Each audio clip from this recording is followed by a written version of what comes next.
La semana en RCR, actualidad, entrevistas, comentarios del acontecer nacional e internacional en la semana en RCR.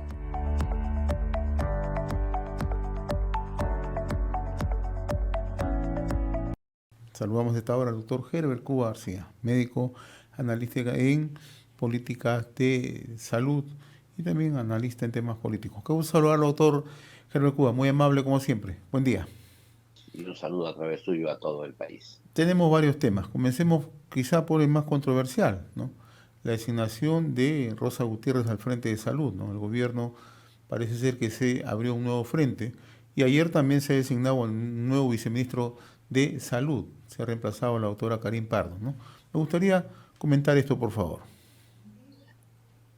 El gobierno ha decidido remover al presidente ejecutivo de salud, al médico Orellana, que hasta ese momento estuvo bastante cuestionado por el tema de la entrega, el pago de 41 millones a una empresa Ionia, que había proveído de pruebas rápidas a salud. Este pago fue controversial debido a los antecedentes de esta compra y entonces ya era bastante complicado sostenerlo en el cargo, sobre todo cuando habían indicios que generaban problemas no solamente al ministro de Trabajo de ese entonces, sino inclusive habían declaraciones que rozaban con el propio premier Otárola y la presidenta Dina Boluarte a través de una asesora suya. Entonces, esto se caía de Maduro, había la necesidad de hacer este cambio para deslindar con estos actos por parte del gobierno y en esta circunstancia ocurrieron dos hechos que quisiera relatar. Uno de ellos fue que la propia presidenta le pidió al presidente ejecutivo la renuncia en el cargo. Y hay que explicarle a la población por qué era importante que renuncie, debido a que los cargos de designación para la presidencia ejecutiva de salud son por 2 años y por lo tanto si es que el funcionario es retirado con un despido intempestivo, digamos, había que pagar indemnización por este despido, más las expectativas de sueldo perdidos por los 2 años que debía tener su cargo. Entonces, lo más prudente era que el propio funcionario renuncie, de tal manera que el salud se evite ese gasto. Sin embargo, eso no ocurrió así. No, no ha renunciado, ha sido cambiado el presidente ejecutivo. Eso es por lo menos lo que ha trascendido. Habría que esperar si es que es contrario que enseñe la carta de renuncia, pero parece ser que eso no ha ocurrido así y no ha sido removido el cargo y entonces fue reemplazado por la ex ministra de Salud, Rosa Gutiérrez. Y ahí se abrió un nuevo frente. Primero, un frente mayor con la población. Recordamos, por ejemplo, que Piura la declaró persona no grata. Recordemos, por ejemplo, que todos los desatinos que se tuvo durante el dengue.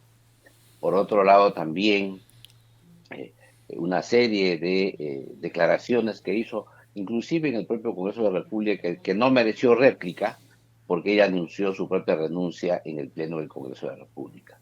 Que si no lo hubiera anunciado en esos momentos, hubiese merecido réplica por parte de muchos congresistas en una serie de apreciaciones que hizo que eran cuestionables. Y por otro lado, entonces, se abrió otro frente a nivel congresal, porque, como es natural, ya había una cierta aceptación de votos para la censura en el gabinete ministerial. Por otro lado, también se precisa que el cargo de presidente ejecutivo es un cargo muy importante por varios motivos. El principal de todos es que maneja recursos ingentes, casi de 14.000 millones de soles, que incluso mal manejados o manejados erróneamente puede generar una crisis económica al país, porque esa masa monetaria es muy determinante para la estabilidad monetaria del país y la estabilidad económica del país. Por eso es que se requiere un presidente ejecutivo sensato y que pueda tener un manejo que mire no solamente al interior de su institución, sino también el desempeño de nuestra economía nacional. Pero el segundo aspecto, y creo que el esencial, porque de eso se trata, es que brinda atención médica a, y atención médica, prestaciones económicas y sociales, no hay que olvidar eso, no solamente son atenciones médicas, da prestaciones sociales, prestaciones económicas, subsidios, pagos por incapacidad temporal de trabajo, etcétera, y a más de 12 millones de peruanos. Y esto, como es natural, eh, recibir esto como un, como un premio, digamos, a un desempeño ministerial generó muchos desazón, a tal punto que no ha habido, creo, ningún colectivo que haya hasta la fecha hecho beneplácito en esa designación. Ahora, ¿qué puede Esto, ocurrir, doctor Cuba, si el gobierno persiste en mantener a la autora Gutiérrez? Porque como usted lo acaba de manifestar, no hay ningún colectivo. Voy a citar algunos. En el Congreso están solicitando la presencia, primero el ministro de Trabajo. Luego exigen la, que el gobierno tome la decisión de apartar en el cargo de a Rosa Gutiérrez. Los médicos en ANSOP, que son de la Seguridad Social, han pronunciado un pronunciamiento bastante fuerte. Ayer conversamos con una dirigente, también están exigiendo lo propio, ¿no? ¿Qué va a pasar si el gobierno persiste en esta situación? aquí hay que ver el tema un poco más amplio, porque esto se suma también al tema del Ministerio de Salud que usted ha planteado, porque esto, primero, también críticas a la designación del ministro, luego ha habido críticas a la designación de una serie de funcionarios, algunos de los cuales tienen algunos antecedentes de manejo poco juicioso de los recursos del Estado, con inclusive informes de la Contraloría General de la República, y claro, esto genera en general la sensación de que hay poca preocupación por el manejo de la salud pública en el país. Y además también genera otra sensación adicional, ¿no? Que existe una renuencia a buscar cuadros técnicos importantes para manejar este sector, probablemente porque existe algún interés soterrado que la población aún no conoce o no sabe o no se tiene hechos fidedignos, pero que quizá intuye, ¿no? Que quizá intuye, quizá dice, debe haber algunos intereses ahí, o que se quieran tapar, que no salgan, o que se quieran manejar en alguna dirección. Y en ese tema es lo que es aquello que le genera mayor ruido Y es lo más delicado, ¿no? al gabinete, Es lo y más es lo más delicado. delicado. Es lo que le genera el mayor ruido al gabinete ministerial y a la presidencia.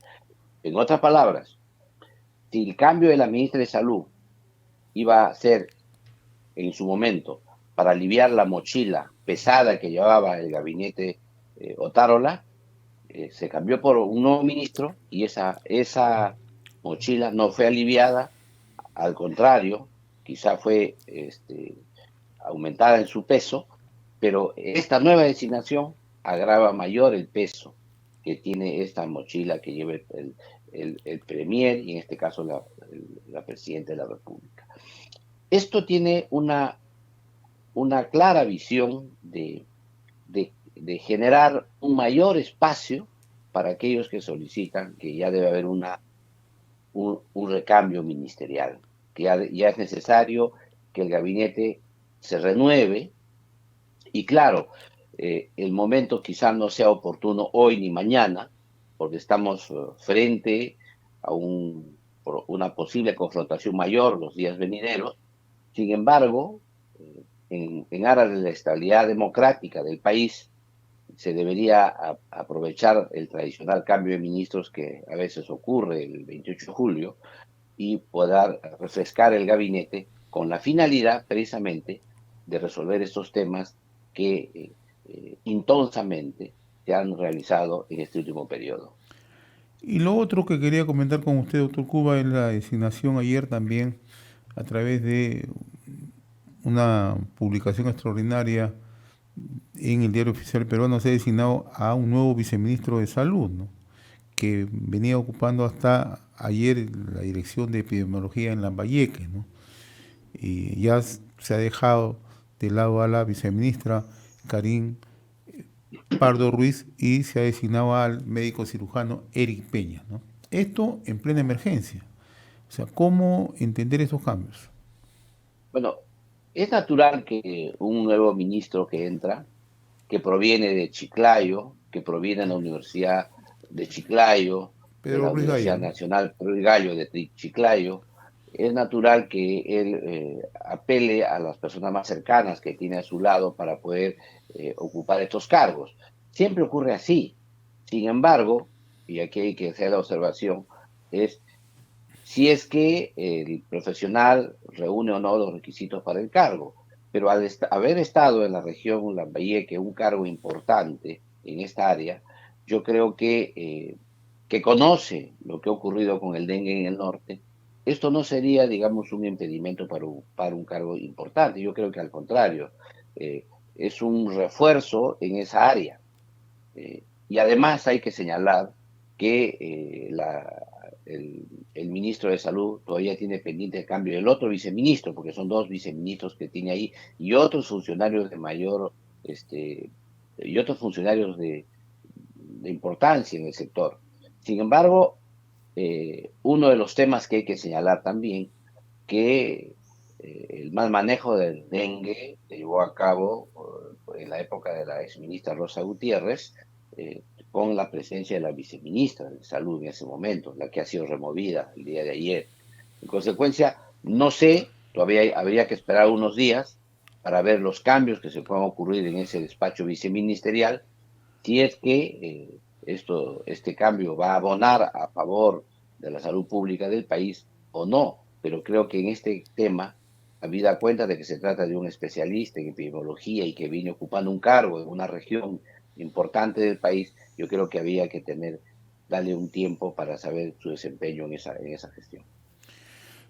Esta semana usted ha escrito sobre Guilaín Barré y la anodina emergencia sanitaria, dice, ¿no? O sea, ¿qué sensación cree usted que se lleva la opinión pública cuando el gobierno interviene en las emergencias? Que el gobierno no reacciona a tiempo, que el gobierno no está actuando cuando debería hacerlo. No, lo que sucede es que quizá en la parte final del artículo presento un comunicado que ha emitido el Ministerio de Salud a propósito de la declaración del entrenador de fútbol del Club Corinthians de Brasil, que señalaba que no venir al Perú porque aquí en el Perú se vivió una emergencia sanitaria por Guillain-Barré. En ese sentido, el Ministerio de Salud emitió un comunicado. Y el comunicado es bien sincero. Señala que se ha declarado en emergencia sanitaria el Guillain-Barré para poder comprar inmunoglobulinas. O sea, para comprar un medicamento o dos, se declara en emergencia el sector. Y esto es algo que yo señalo ahí incluso como un refrán: no puedes matar moscas a cañonazos, porque con una simple norma para comprar por escasez inminente, Claro. podrías comprar ese producto por una situación especial, sin necesidad siquiera de emitir una norma de emergencia sanitaria. Entonces ahí viene la pregunta. Si para eso han declarado la norma, que lo declare el propio Ministerio de Salud, si para eso han declarado la emergencia sanitaria y no era necesaria, porque como se señala, no pueden matar moscas con un cañonazo, entonces significa que había otras cosas más. ¿Y qué hay detrás de una emergencia sanitaria? Todos sabemos la flexibilización de todo el tema administrativo, el tema de uso de recursos por emergencia para diversas áreas, y ahí señala una serie de actividades que van a realizar. Sin embargo, también ahí es otra cosa increíble, que el decreto supremo que, que autoriza esta emergencia sanitaria no menciona un informe del Instituto Nacional de Salud, que es la que va a realizar la mayor parte de las actividades para investigación de Guillain-Barré. Por otro lado, tampoco tienes un informe de la Oficina de Presupuesto, de Planeamiento y Presupuesto del Ministerio de Salud, que es importante porque es donde se van a afectar los montos y de qué áreas del ministerio vas a sacar esos recursos ordinarios para esta epidemia, para este evento, ¿no? Requiere 12 millones de soles. Y por otro lado, la declaratoria de emergencia se hace por tres circunstancias puntuales, porque hay un brote, porque hay una epidemia o hay una pandemia. La capacidad del Estado o del gobierno no es suficiente para poder enfrentar esos tres eventos. Pues bien, el decreto supremo no habla de brote, no habla de epidemia y tampoco habla de pandemia. Es más, el propio comunicado de la Organización Mundial de la Salud se refiere a un evento, no se refiere a un brote. Entonces, ahí como que no calza una declaratoria de emergencia en estas circunstancias. Y no calza, como decía ya, por varios puntos. Pero hay uno más adicional, que en esos días hubo una declaración un poco desatinada del ministro de Salud al señalar que ningún paciente por Guillain-Barré iba a fallecer en su gestión. Y esto ha sido entendido de varias formas, ¿no? Una de ellas, la primera es que ya nadie va a morir porque él va a asegurar el tratamiento.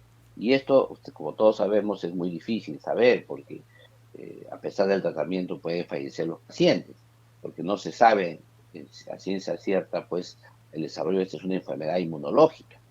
Pero por otro lado también señala es que puede haber pacientes que no tengan tratamiento y mueran. Y por último, pues, se puede señalar que no va a haber ningún muerto bajo ninguna modalidad. Entonces, estas desatinadas opiniones generó mucha controversia en la prensa. Y claro, él tenía que mostrar alguna actividad concreta a desarrollar para salir de este tema, y es cómo se declara en emergencia síndrome de Guillain-Barré.